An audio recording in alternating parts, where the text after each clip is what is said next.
संजय सिंह जी, हम चारों का डेलीगेशन इलेक्शन कमीशन से मिला।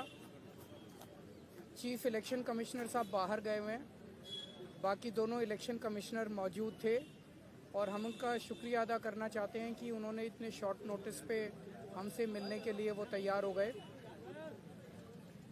हमारे जो मोटे मोटे मुद्दे थे, एक था नई दिल्ली विधानसभा के अंदर 15 दिसंबर के बाद से कल तक यानी कि 8 जनवरी तक 7 जनवरी तक 22 दिन में 5,500 वोट कटने के लिए आ गए हैं। टोटल वोट 1 लाख हैं नई दिल्ली विधानसभा में और 5,500 मतलब 5.5% वोट कटने के लिए 22 दिन में, पिछले 22 दिन में आ गए हैं। उसके पहले नहीं आए थे इतने। तो जाहिर तौर पे ये वोट गड़बड़ हैं, ये एप्लीकेशंस गड़बड़ हैं। इलेक्शन नीचे के इलेक्शन अधिकारियों ने जब इन पे सुनवाई की और उन लोगों को बुलाया गया जिन लोगों के नाम से वोट काटने की एप्लीकेशन दी गई थी, उन सारे लोगों ने जितने आए सब ने कहा हमने तो ऐसी एप्लीकेशन नहीं दी है, हमारे नाम से फर्जी एप्लीकेशन दी गई है। सब ने जितने आए 89 लोगों ने अप्लाई किया है 5,500 एप्लीकेशन के लिए। उन 89 में से 18 लोग आए इलेक्शन कमीशन, 18 के 18 लोगों ने कहा कि हमने एप्लीकेशन नहीं दी। इसका मतलब बहुत बड़े स्केल पे स्कैम चल रहा है, बहुत बड़ा फ्रॉड चल रहा है। दूसरा, हमने कहा 15 दिसंबर से कल तक 13,000 नए वोट बनने के लिए, 1 लाख वोट की असेंबली है, छोटी सी असेंबली है, उसमें 13,000 नए लोग कहां से आ गए? 15 दिन में कहां से आ गए? पिछले 15 दिन में 13,000 नए वोट बनने की एप्लीकेशन आई है।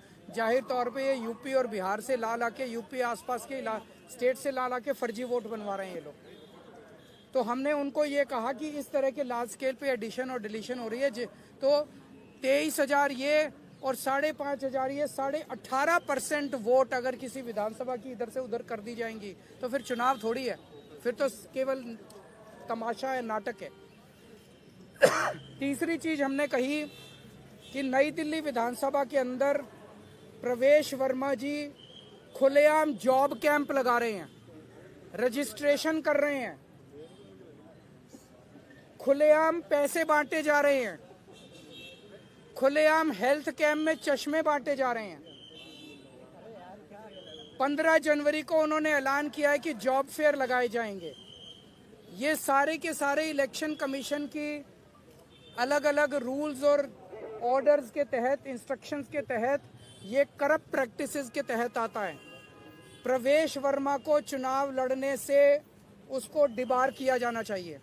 प्रवेश वर्मा के घर पे रेड मारी जानी चाहिए ताकि पता चले उसके घर में कितना पैसा है। ट्वीट कर रहा है, ट्वीट कर करके वो खुलेआम सरेआम कर रहा है। जैसे कि फिल्मों में आप देखते हो ना, मैं तो फलाने का, कोई पुलिस वाला किसी को पकड़ लेता है तो उससे वो कहता है पता है मेरा बाप कौन है, तो उसी तरह से वो तो खुलेआम कह रहा है एक तरह से प्रवेश वर्मा, मैं पैसे भी बांटूंगा, मैं जॉब कार्ड भी दूंगा, मैं नहीं मानता किसी को। और हमने ये कहा है कि जो लोकल चुनाव अधिकारी हैं नई दिल्ली विधानसभा के, उन्होंने बीजेपी के सामने पूरी तरह से सरेंडर कर दिया है। वो उनके बीजेपी के सारे गलत कामों को फैसिलिटेट कर रहे हैं। हमें खुशी है चुनाव आयोग ने हमें आश्वस्त किया है कि इन सब प्रैक्टिसेस को नहीं होने दिया जाएगा और सख्त से सख्त कार्रवाई की जाएगी। जो भी ज़रूरत है वो सारी कार्रवाई की जाएगी। हमें चुनाव आयोग पे भरोसा है और हम मानते हैं कि चुनाव आयोग इस पे सख्त एक्शन लेगा। आप कुछ ऐड करना? सर किस तरह का एक्शन आपने, जो लोकल डीईओ है उनके खिलाफ क्या एक्शन सीख किया है? हमने एक्शन सीख किया है कि लोकल डीईओ और लोकल ईआरओ को सस्पेंड किया जाए और उनको वहां से हटाया जाए, ट्रांसफर किया जाए।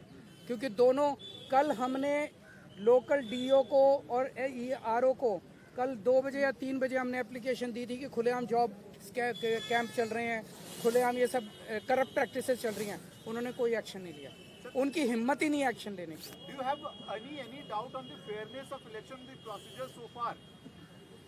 The practices which are going on are going to render the entire election process as a big farce. However, we have faith in Election Commission and we hope, as assured to us, that Election Commission will take strict action and bring the entire process on track. Thank you. Sir.